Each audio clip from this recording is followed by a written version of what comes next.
primeira carta de Pedro, capítulo 3, vamos ler a partir do verso 8.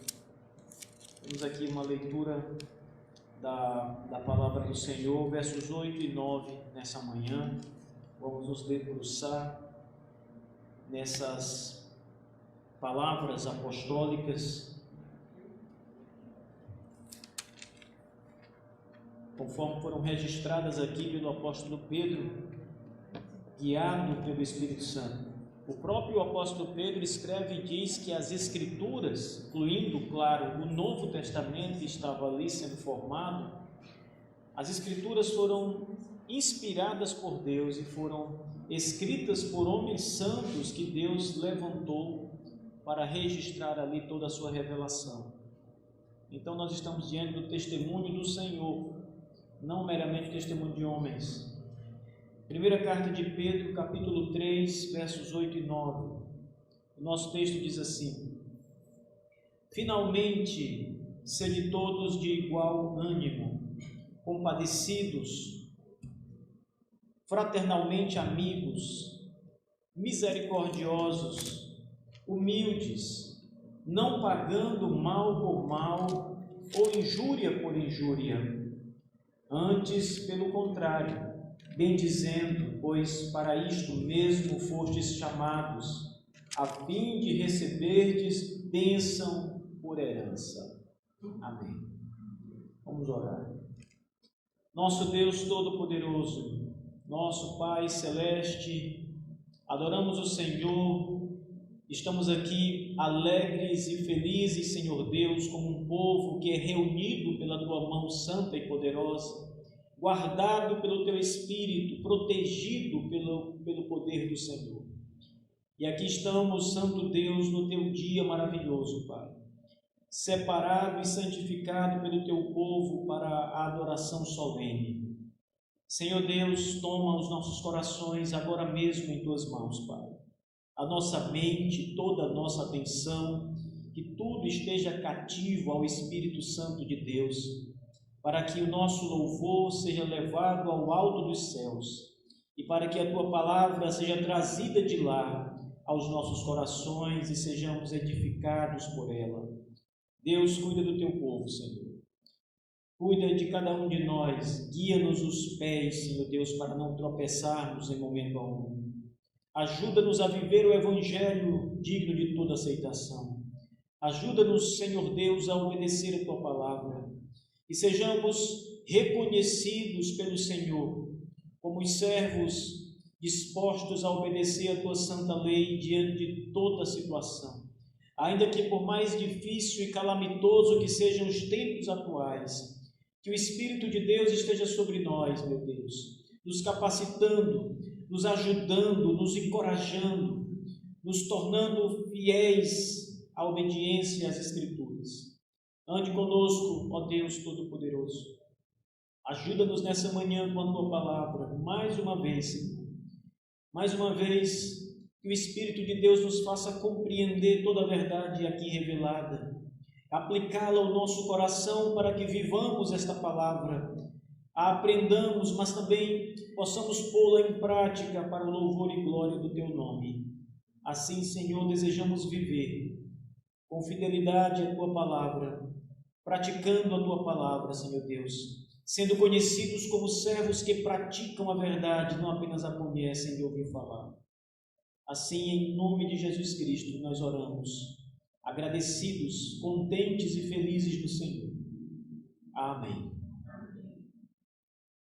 Veja que o apóstolo Pedro, ele agora vai tratar com a igreja, trazendo algumas colocações importantes, bem práticas, bem naturais para a vida cristã. E quando eu me refiro a questões naturais, eu estou me referindo de fato à maneira mais comum, mais natural que um cristão deve viver.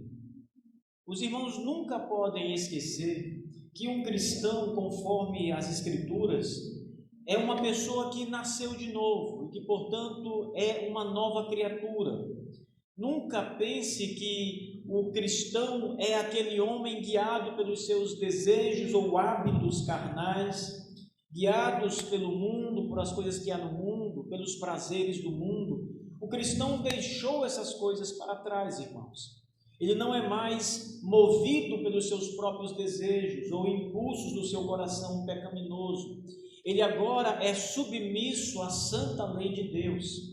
A regra da vida de todos nós, crentes em Cristo, é a verdade revelada na palavra de Deus.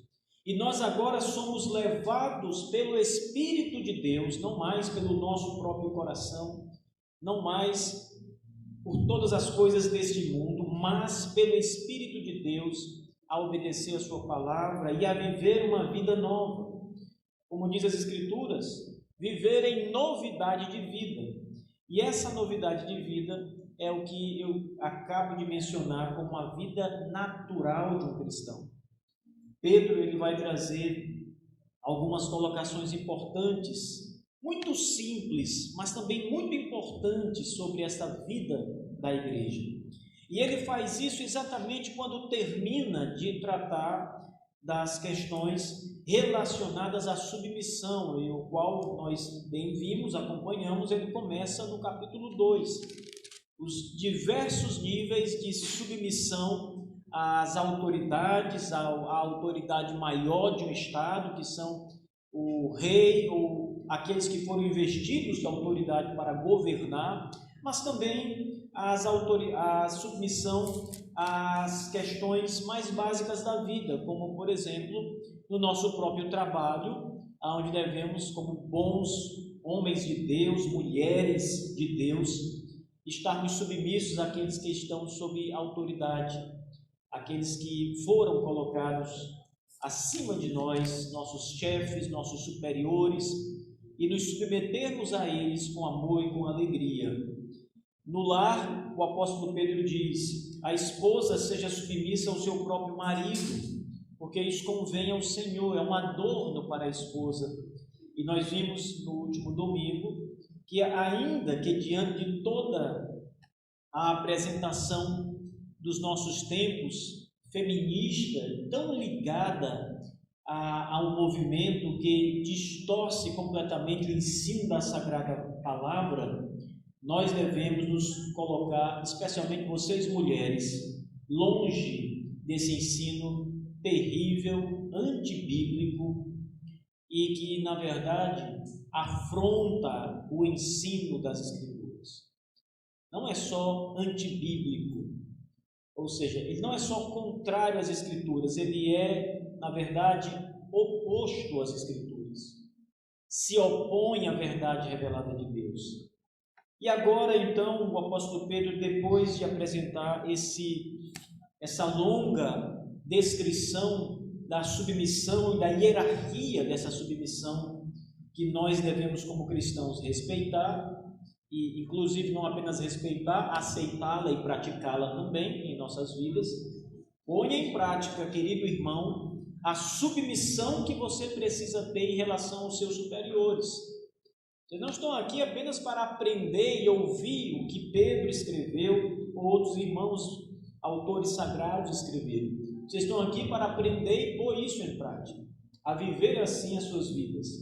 Mas agora, no final desta longa colocação, perceba que o verso 8 começa exatamente com essa pequena frase: finalmente, sede todos. E aí então ele vai apresentar diversos pontos importantes que eu vou já mencionar. Mas note que há uma partícula de continuidade, finalmente.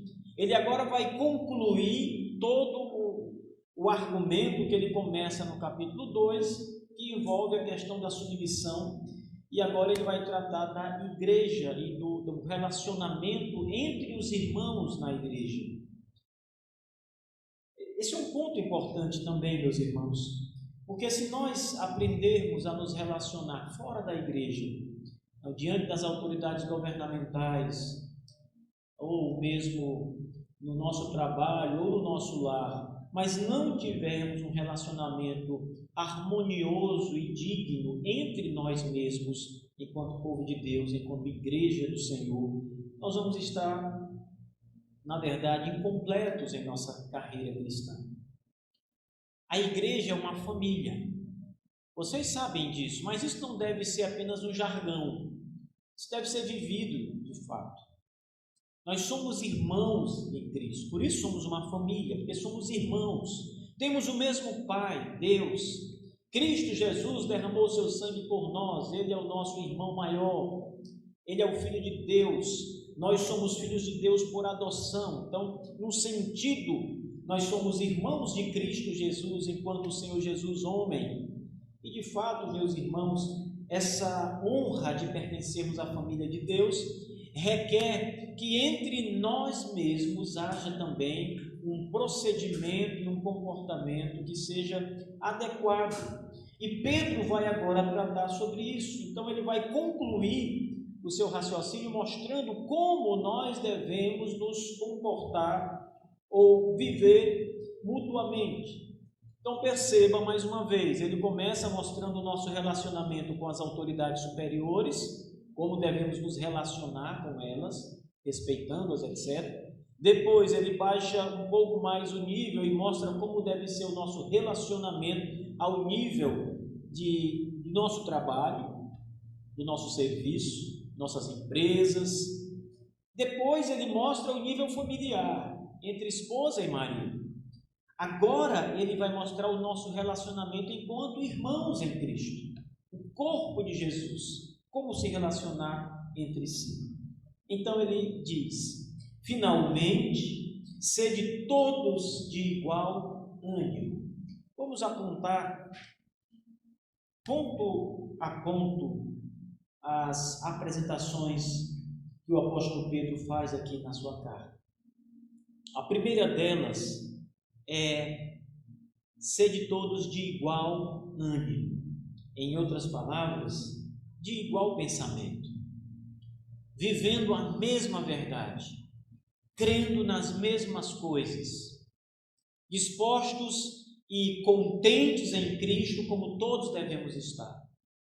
Às vezes nós pensamos sobre o contentamento cristão e podemos cair no erro de achar que alguns irmãos naturalmente serão mais contentes do que outros, porque terão, por exemplo, empregos melhores, salários melhores, uma vida melhor de uma maneira mais geral, enquanto que a vida de outros será mais sofrida, será uma vida mais difícil, mais penosa. E aí então a ideia do contentamento alguns irmãos têm níveis de contentamento diferentes. Contudo, isso pode ser verdade nessa esfera, nesse ângulo, mas num outro ângulo, todos nós temos a mesma graça abençoadora de Jesus Cristo. Não há um irmão ao qual Cristo tenha morrido mais por ele do que pelo outro. O sangue do Cordeiro foi derramado igualmente por todo o seu povo, lavou todos os pecados do seu povo. Assim como vocês que estão à minha direita foram lavados e remidos de todos os vossos pecados, vocês que estão à minha esquerda e são crentes em Cristo Jesus, igualmente o Senhor vos lavou dos vossos pecados, foram purificados inteiramente dos seus pecados. Não importa se você é um empresário e você deste lado é um empregado, não importa se você é um governador e deste lado você é apenas um cidadão ou um súdito do país, estas coisas não importam neste ângulo maior na esfera espiritual e da salvação. A mesma Jerusalém celeste em que as pessoas deste lado entrarão nas portas celestiais, as pessoas deste lado esquerdo também entrarão. A mesma cidade santa, a mesma salvação, a mesma alegria e, mais importante, o mesmo Senhor, Jesus Cristo. Por isso Pedro pode dizer de modo acertado: sede todos de igual ânimo, contentes em Cristo.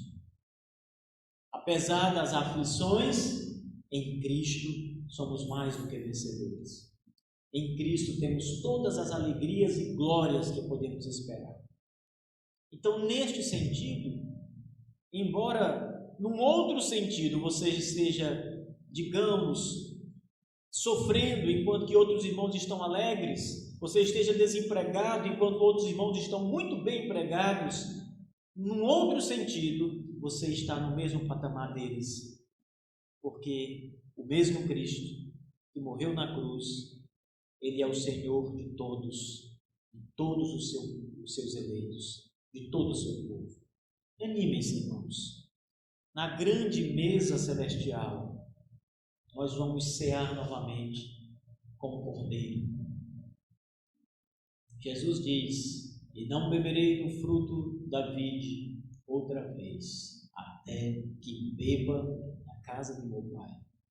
E ali com Ele estaremos todos os seus, todo o seu povo. Nós temos muitos motivos para estarmos alegres e contentes em Cristo, para ter o mesmo ânimo no Senhor.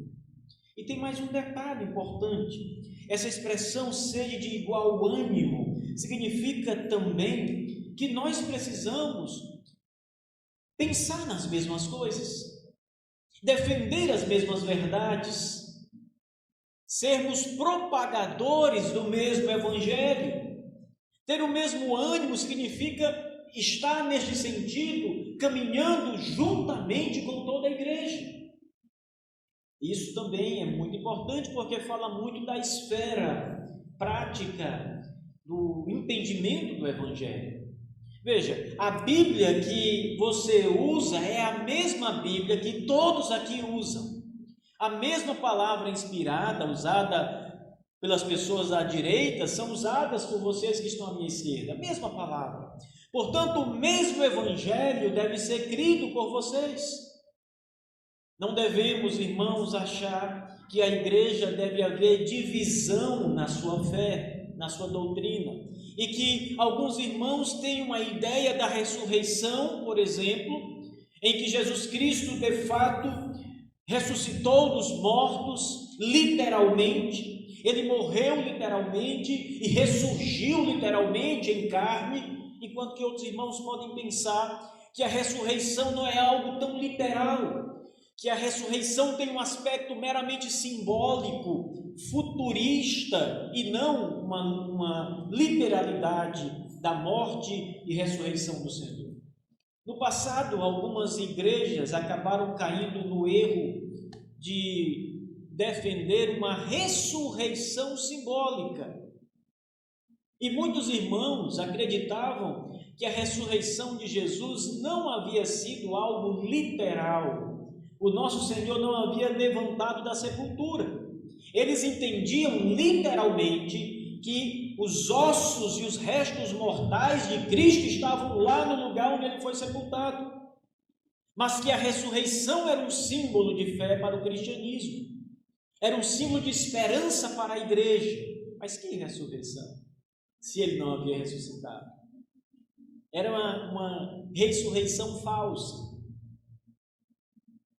Esse é um ponto que divide a igreja e o qual mostra que a igreja não tem o mesmo ânimo. Ânimo não deve ser entendido como aquela ideia de as pessoas estarem dispostas, prontas para alguma ação da igreja. Olha, vamos ter um evangelismo, os irmãos estão muito animados. Então, há um nível de verdade nesse sentido também, mas não é apenas isso. Significa acreditar nas mesmas coisas. Significa estar ao lado e com o mesmo pensamento, com a mesma proposição do que toda a igreja tem. Então, quando Pedro diz, sede todos, toda a igreja, todos os irmãos em Cristo, do mesmo ânimo, ele está falando sobre esta unidade necessária para a saúde da igreja. Imaginem, amados irmãos, se aqui nesta igreja nós tivéssemos partidos divididos, nós tivéssemos aquelas pessoas que creem numa doutrina de um modo diferente da maioria, Imagine se aqui, ao pregar sobre a ressurreição, por exemplo, tivéssemos essa divisão, tivéssemos aqueles que acreditavam na ressurreição literal de Jesus e aqueles que não acreditavam numa ressurreição literal. Não havia o mesmo ânimo que Pedro está dizendo. Imagine se aqui alguns irmãos acreditassem sobre a salvação pela graça de Deus, enquanto outros acreditassem que a salvação é pelas obras meritórias. Veja que calamidade seria a igreja. Veja como seria impossível a pregação coesa do Evangelho por parte da igreja enquanto instituição. Porque se eu fosse em dupla evangelizar com um irmão da igreja que tivesse um pensamento distinto, e eu começasse a falar do Evangelho da graça de Deus, esse irmão então começaria a falar do Evangelho das obras. Imagine que loucura seria, que confusão seria. Pedro está nos chamando a termos o mesmo pensamento, o mesmo ânimo, a mesma disposição, a mesma alegria, o mesmo senso da divindade, do temor a Deus, da reverência ao Senhor. Sede todos de igual ânimo, significa isso. Você pode ajudar o seu irmão, porque às vezes é fato, os nossos irmãos, ou nós mesmos, vamos estar em dias ruins, cabisbaixos, entristecidos pelas coisas do mundo que nos atingem, por pecados que persistem em nossa vida e nós não conseguimos vencê-los, caímos constantemente. Às vezes estamos tristes por um problema sério que enfrentamos e isso acaba atingindo a nossa alegria. E você pode ajudar. Se você conhece um irmão aqui na igreja ou fora da igreja que está desanimado neste sentido, que não tem mais aquele vigor, aquele entusiasmo, você pode ajudá-lo lembrando que em Cristo Ele tem todas as coisas boas necessárias, todas as promessas maravilhosas celestiais, toda a alegria do mundo é dele, todas as bênçãos do mundo ele desfrutará, todas as coisas eternas que foram preparadas cuidadosamente pelo nosso bom Senhor também são dele. Lembre disso. Ele pode estar passando e atravessando o vale da sombra da morte, mas anime este irmão a lembrar e a olhar para além das circunstâncias terrenas, olhar para mais longe, para as promessas de Deus que morreu por nós.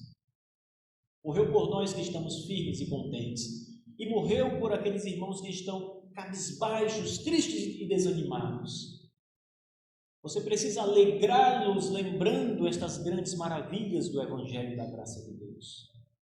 Você também pode ajudar aqueles que estão desordenados na sua fé, que estão começando a se desgarrar no sentido doutrinário daquilo que é o Evangelho legítimo apresentado nas Escrituras. E você pode fazer isso exortando este irmão a ter o mesmo ânimo da igreja, a caminhar na mesma estrada em que a igreja está caminhando, a trilhar o mesmo Evangelho da graça de Deus. Isso não é tão fácil como no primeiro caso.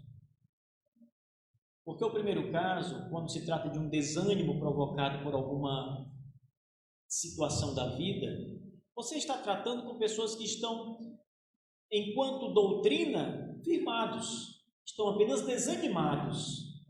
Então você ora com ele, você lê uma passagem, você traz a ele palavras de ânimo sobre a salvação, sobre a esperança cristã, mas aqueles que estão, por algum motivo, abandonando a verdade do Evangelho em algum ponto essencial, que estão começando a se desgarrar do rebanho, esses são mais delicados, porque vão exigir um certo confronto, vão exigir uma certa exortação, mas tem que ser feito.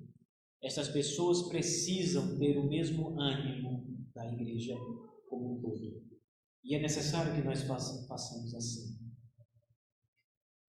Pedro também diz que nós precisamos ser compadecidos. Sede todos compadecidos.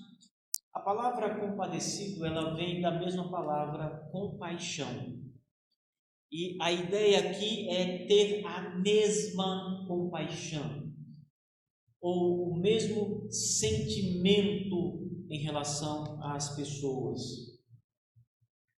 Isso também é um ponto importante, meus irmãos, porque a igreja, ela é como um grande hospital. O hospital, as pessoas doentes. No hospital, há pessoas que estão com aflições. Ninguém vai para o hospital se não estiver necessitando de ajuda.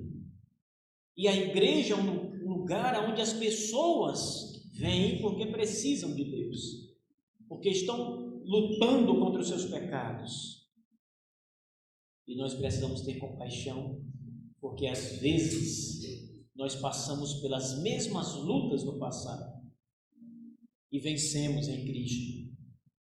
E olhamos para o irmão que está passando por grandes aflições e achamos que o que ele está passando não é nada demais, porque nós passamos por isso e vencemos.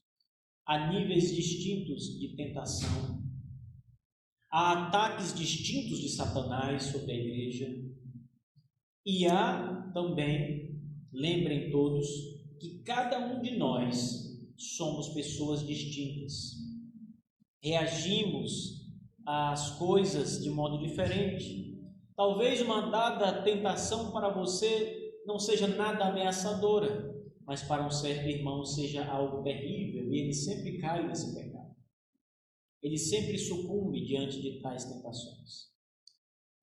E é aí que nós precisamos saber usar da compaixão para ajudá-los, para não crucificá-los, mas para ajudá-los a levantar quando eles caem, para estar dispostos a ajudá-los em oração, gastando o nosso tempo, estando ali compadecidos daqueles irmãos. Quando eles estão em sofrimento, veja só, lembrem da palavra compaixão.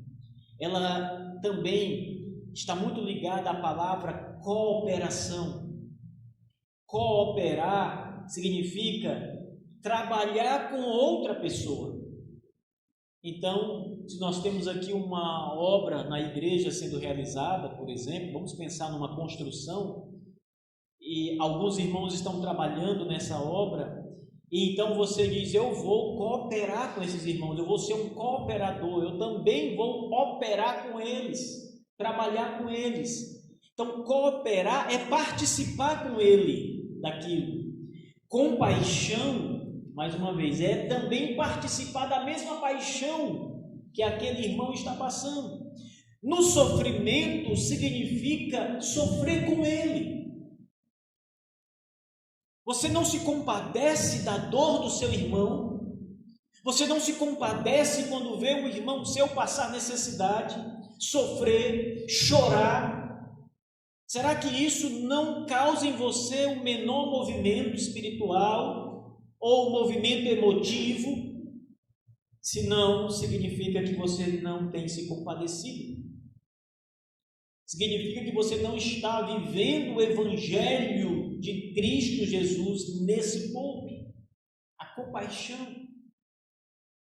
Lembre que o Senhor diz: alegrai com os que se alegram, chorai com os que choram. Isso é compaixão.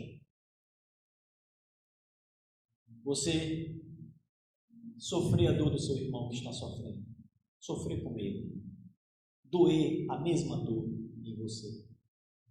R.C. Sproul, falando sobre essa passagem, diz algo interessante, irmãos. Ele disse que certa vez, ao terminar o culto na igreja, depois de pregar e finalizar os trabalhos daquele dia, ele desce da plataforma e um senhor, um irmão da igreja, um membro da igreja, veio falar com ele. Ele disse: pastor, eu preciso conversar com o senhor por um instante.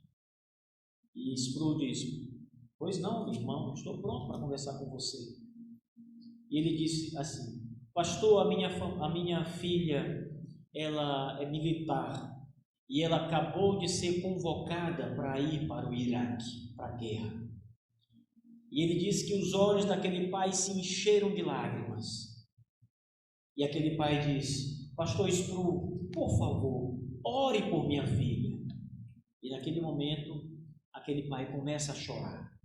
Spru abraça e diz: Eu orarei por sua filha. E ele diz algo interessante.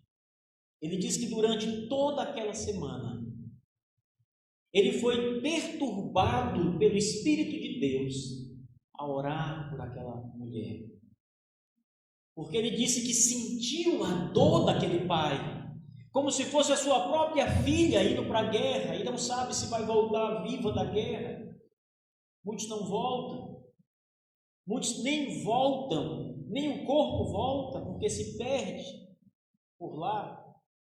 Ele diz que durante toda aquela semana sentiu como se Deus o estivesse de fato instigando a dobrar os seus joelhos e orar por aquela mulher, porque ele sentia a dor daquele pai na alma.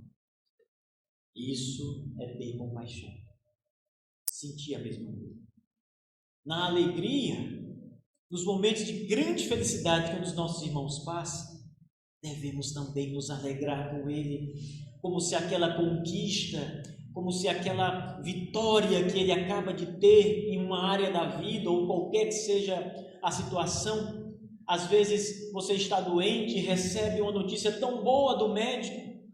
O médico então lhe diz: olhe, amado, deixa eu te dar uma notícia boa hoje. Depois de tantos anos de tratamento, você está curado da sua doença.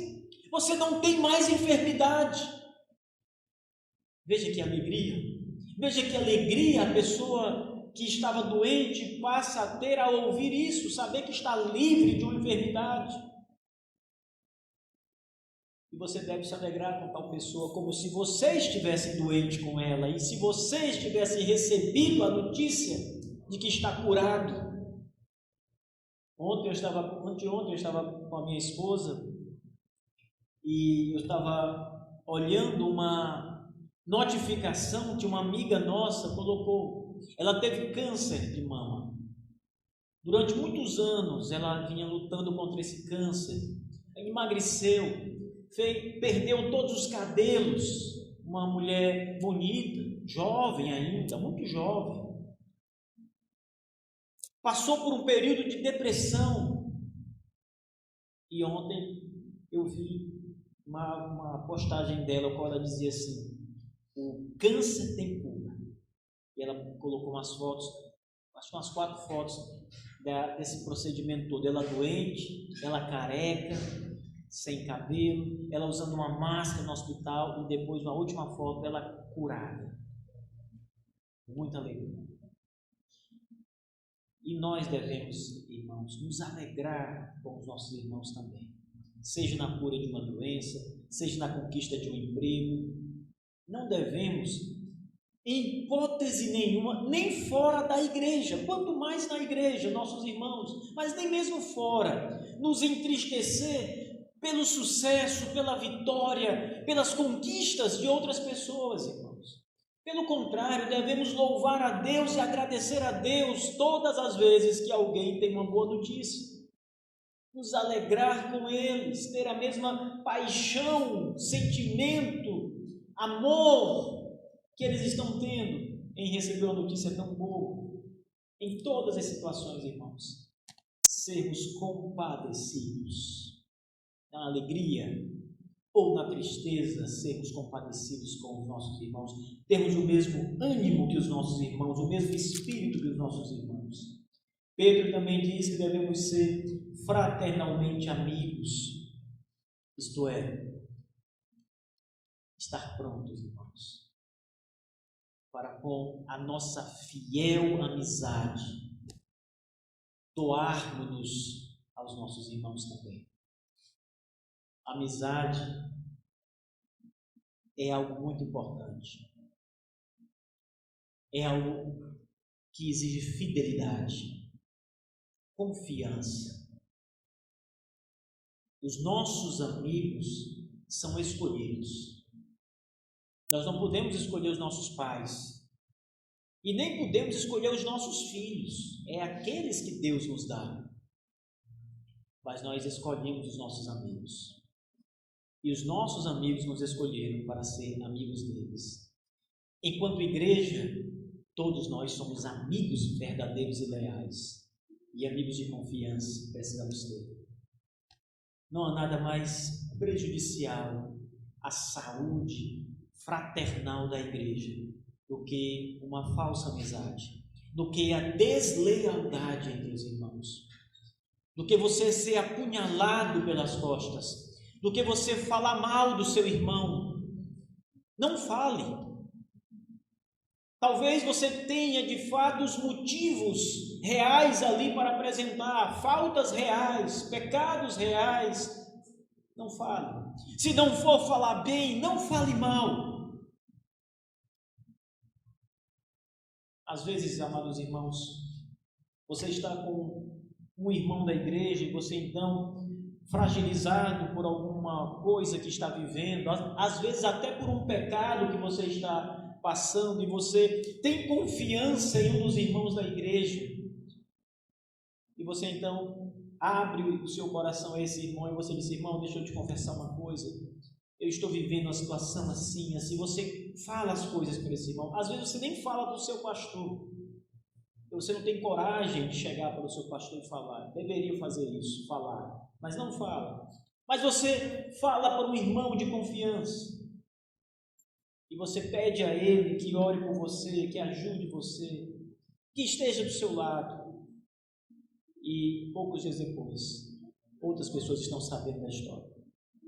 Outras pessoas estão sabendo que você está em pecado e está praticando atos reprováveis, porque esse irmão foi desleal. Ele não manteve fidelidade com você. O apóstolo João, na sua carta, diz que nós devemos confessar os nossos pecados uns aos outros. Não é estranho que a igreja confesse pecados uns aos outros. Não é algo que nós devemos nos admirar. Meu Deus, como João pode propor isso? Como João, o apóstolo, pode dizer: confesse os seus pecados ao seu irmão que está perto de você? Porque na perspectiva de João, crentes são leais, são amigos, são companheiros, são irmãos. São homens de confiança, mulheres de confiança, não são fofoqueiros, não são pessoas que querem a sua destruição, querem que você prospere, querem que você ultrapasse todos os limites que estão ali sobrepondo sua vida, querem que você vença as barreiras, que você vença os adversários, que você saia da lama, da areia movediça que está prendendo há tempos. Ele não espera que os crentes sejam desleais, infiéis, pessoas de não confiança. Amizade, meus irmãos, significa esta cuidadosa confiança que temos que termos para com os outros. E é muito importante que isso seja praticado. E é muito, muito importante que você, que foi procurado por um irmão da igreja e começou a descobrir, porque este irmão te revelou, não porque você investigou, mas porque você foi escolhido para ouvir. É muito importante que você saiba guardar a confiança. Faça a coisa certa. Em lugar de espalhar, guarde e ore e fale com Deus sobre isso. Apenas com Deus sobre isso. Pedro diz: sede misericordiosos e humildes. Há mais virtudes aqui que precisam ser cultivadas por nós, conforme Pedro apresenta. A misericórdia é um dos atributos de Deus. Ele teve misericórdia de nós. Ele perdoou os nossos pecados. Assim como Cristo nos perdoou, nós devemos perdoar os nossos irmãos. E aqui mais uma vez, igreja abençoada, não há nada melhor, não há nenhum tipo de cimento mais forte para a edificação da igreja, no sentido mútuo, no sentido relacional uns com os outros, do que o perdão real, a misericórdia. Você está disposto a dizer: irmão, eu perdoo você, eu sei que você errou, eu sei que você fez o que não deveria, que você falou o que não deveria ter dito, mas ouça, irmão, eu perdoo você. Eu sei que você me atingiu, eu sei que você foi desleal comigo, eu sei que você me caluniou, mas ouça, irmão, eu estou aqui para te perdoar esse pecado, esquecer esse pecado. Sabe, irmãos, a misericórdia está muito ligado à ideia de perdão mesmo. Ser misericordioso é a mesma coisa que você tomar um filho seu que cometeu ali os delitos da infância, delitos às vezes até que te tiram do sério como pai, e você olhar para o seu filho e dizer: filho, apesar do seu pecado, da sua desobediência, apesar de você ter feito algo que eu reprovo, que você nunca deveria ter feito, apesar de você ter desobedecido as minhas ordens, eu te perdoo, meu filho. Não faça mais isso. O papai perdoa você, mais uma vez, porque Cristo também nos perdoou, e Cristo perdoou o papai uma vez. Eu também vou perdoar você. A misericórdia ensina algo sobre a graça de Deus, algo que nós não aprendemos apenas na teoria, mas precisamos aprender na prática. Às vezes, você está pronto para receber a punição, porque você sabe o seu pecado, você sabe que cometeu um delito, sabe que a punição é aquela, e você está pronto para receber, mas para a sua grande surpresa, vem o perdão e a misericórdia. Você está perdoado. Vamos esquecer o que aconteceu. Não faça mais. Vamos orar. E você está perdoado. Foi isso que Cristo fez conosco. Uma vez eu estava lendo um livro de um homem chamado Paul Tripp. Ele escreve muito sobre família, relacionamentos entre pais e filhos, coisas desse tipo. E o Paul Tripp disse o seguinte: os pais devem, desde a primeira infância, disciplinar seus filhos, educar seus filhos, na verdade. E quando eles errarem, trazer a disciplina, castigo que aquele ato merece, proporcional. Você não vai, obviamente, trazer um castigo muito duro para o seu filho diante de uma desobediência pequena. Tem que haver uma proporção, um equilíbrio. E ele diz: quando você fizer isso várias vezes, porque os seus filhos vão pecar muitas vezes, vão desobedecer muitas vezes, de vez em quando, o seu filho vai esperar a punição, porque ele já foi punido várias vezes. Então, de vez em quando o seu filho estiver ali pronto para receber a punição, você diz: filho, hoje eu vim te perdoar. Isso vai ser uma grande surpresa para o seu filho, porque ele esperava o chicote, ele esperava a disciplina, a vara, e você vem com flores, você vem com um beijo, você vem com perdão. Com isso, Paul Tripp diz: você deve ensinar o seu filho a conhecer mais o caráter e as obras do Senhor Jesus Cristo. E você deve dizer ao seu filho: eu estou te perdoando, meu filho, para que você entenda que Jesus Cristo fez a mesma coisa por nós. Nós cometemos pecados e delitos e merecemos a punição eterna, e Ele nos perdoou. E isso é graça de Deus. Então, Pedro diz: sede misericordiosos, exercitem a misericórdia, sejam amáveis com as pessoas, bondosos com as pessoas,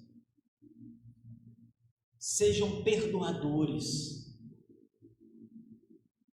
humildes, não pagando o mal por mal, a injúria pela injúria, pelo contrário, bem dizendo, pois para isto mesmo fostes chamados, a fim de receber bênção por herança. Naturalmente, ouçam bem, naturalmente, estou falando de coisas que são naturais, nós vamos pagar o mal com o mal. Se alguém nos faz o mal, algum tipo de mal, você retribui com outro mal. Se alguém xinga você, começa a difamá-lo, você, para se defender, vai difamá-lo também, injuriá-lo também. Esse é o padrão comum da raça humana, dos homens, mas não é o padrão comum do cristianismo, da igreja do Senhor. O padrão comum da igreja é não pagar o mal com o mal, é não injuriar quando você for injuriado, é não tratar mal quem te trata mal. É o contrário, irmãos. O cristianismo, ele é um golpe no ser humano. Ele é como uma grande marreta que esmiuça todo o ser humano no seu orgulho, na sua pretensão de ser maior.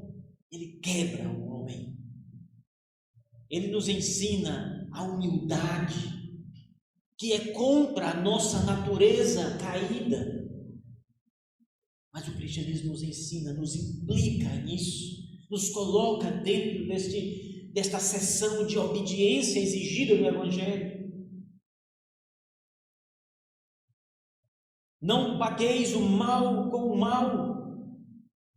Isso é difícil, meus irmãos. Nós não estamos agora tratando de coisas que são fáceis de fazer. Nós estamos tratando de pontos difíceis no Evangelho, que vão humilhar você todas as vezes que você se submeter à palavra. Todas as vezes que você for humilhado por alguém, e em lugar de salvaguardar a sua honra e responder a essa humilhação com ataques, você vai estar achando que está fazendo a coisa certa, mas na verdade o Evangelho diz que quando você for atacado, você não deve responder com as mesmas armas, mas responder com amor, com zelo, com cuidado pelo seu acusador. Ninguém viveu isso mais do que o nosso Senhor Jesus Cristo. Ele foi crucificado, ele foi humilhado, ele estava diante de 2 ladrões, sua cruz estava posta no meio entre 2 ladrões. Os 2 ladrões, diz a santa palavra, estavam instigando o Senhor Jesus a princípio. Todos os 2 estavam ali ofendendo a honra de Jesus Cristo. Mas lembre, um dos ladrões foi salvo pelo Senhor. Ele vai a Jesus e diz: Senhor, tem misericórdia, permita que eu entre no paraíso, lembre de mim, Senhor, quando estiver no teu reino. Cristo, se fosse um de nós, com a mesma natureza, ele teria dito: agora tu pede misericórdia, pois agora tu terás o que merece, morrerá nesta cruz maldita e será condenado. Mas não foi esse o coração do Senhor. Ele perdoou o ladrão. Hoje mesmo estarás comigo no paraíso. Os soldados que estavam ali com a lança, furando Jesus, coroando sua cabeça com espinhos antes da crucificação, tirando suas vestes e fazendo ali chacota com o Senhor Jesus Cristo, aqueles que surraram o nosso Senhor com vara, com chicotes, que pregaram suas mãos no madeiro, seus pés foram cravados na madeira da cruz. O Senhor ora por eles: Pai, perdoa-lhes. Veja, eles fizeram todo o mal contra o nosso Senhor Jesus, mas o nosso Senhor Jesus disse: perdoa-lhes, Pai, eles não sabem o que estão fazendo, eles não me conhecem, não sabem quem eu sou, então lhes perdoa, não lhes imputa esta culpa, este pecado. O nosso Senhor, meus irmãos, mais do que todos, nos ensinou o que é não pagar o mal com o mal, não pagar injúria por injúria. Quando injuriado, não abriu a boca, não respondeu com injúrias também. Isso não é fácil, mas também não é impossível. É preciso não apenas estar disposto a obedecer o Evangelho, mas é preciso exercitar isso todos os dias, irmãos. Você precisa pôr em prática a piedade todos os dias. Você precisa exercitar o amor para com o próximo todos os dias. Você vai treinar isso, viver isso, praticar isso, até o ponto de que isto seja um hábito da sua vida. Isto seja um modelo do seu viver, um padrão do seu viver, porque Cristo Jesus viveu assim. Sede, pois, imitadores de Cristo, diz o apóstolo Paulo. Meus imitadores, como eu sou de Cristo. Imitai o nosso Senhor. E naquilo que nós podemos imitar, irmãos, é na maneira como Ele se comportou na terra. Não é fazendo milagres como Ele fez. Não é indo para a cruz e morrendo por pessoas, porque nós não podemos fazer isso. Isso está além da nossa possibilidade. É amando o nosso próximo, amando os nossos irmãos, cuidando uns dos outros, não pagando o mal com o mal e nem injúria com a injúria. É o contrário. É bem dizendo, nós fomos chamados, diz o apóstolo Pedro, para isso mesmo. Para agir assim, para viver assim. É por isso que os crentes são luz no mundo e sal na terra. Porque nós não somos, irmãos, pelo menos não devemos ser como os demais. Não só no sentido de termos uma esperança de vida eterna, não só no sentido de estarmos salvos enquanto os demais estão condenados em seus pecados, mas é na vida prática, é no nosso modelo de vida. Lembre, o apóstolo Pedro dá essa mesma instrução quando ele está falando às esposas, que elas devem submeter-se ao seu marido descrente no Senhor, para que através do seu procedimento, o marido seja ganho sem palavra, através do testemunho, das boas ações, da vida exemplar daquela mulher crente.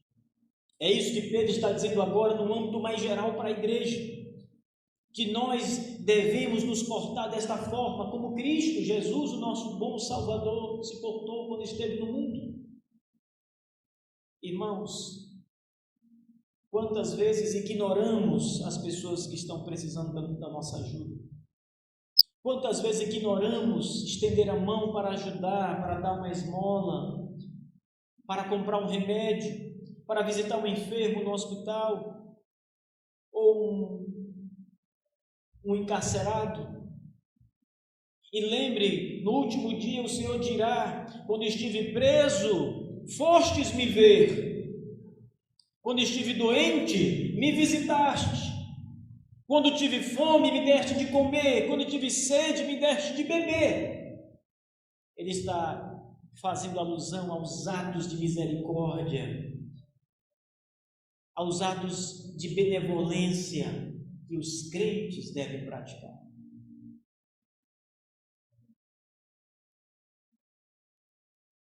Exercitemos isso, irmãos, porque ele termina dizendo: receberemos bênção por herança.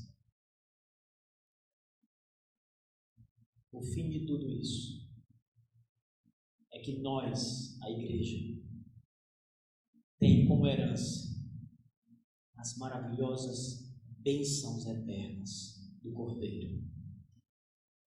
Bênçãos por herança.